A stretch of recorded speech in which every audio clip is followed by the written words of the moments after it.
Zgjedhjet e nënshkurtit dhe rezultatet e tyre bën që në LDK të shfaqen pak kënaqësi, madje edhe akuza kundrejt njëri tjetrit.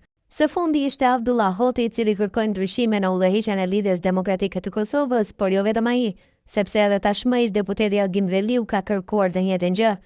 Derisa pa kënaqësi në lidhje me numërimin e votave brenda partisë dhe favorizim të disa figurave të reja, kanë shprehur edhe ish zëvendëskryeministri Driton Selamanaj, i shefi i grupit parlamentar Arben Gashi dhe deputeti Arez Arta Krasniqi.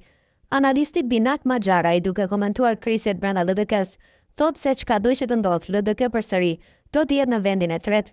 Duke ironizuar, ai thot se këtë e kanë amanet nga Isa Mustafa, sepse po të ngjiten më lart do të rrëzohen. Si me Isën, si pa Isën, si me Lumirin, si pa Hazirin, si me Isën, si pa Kicën, si me Fushat, si pa Fushat, LDK-ja përsëri do ta zërë vendin e tretë, sepse nuk ka as forcë, as nam që të ngjitet më lart, thot ai.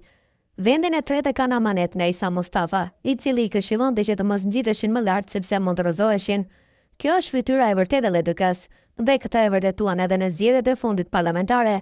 Pas këtyre zgjedhjeve si Isa, si Aziri, si Lumiri dhe Kica, janë të lumtur që përsëri e zonë vendin e tretë, sepse po të kishin shkuar më lart, vetëm Zoti e di çfarë krismas do të dëgjoheshin brenda LDK-s, thot ai.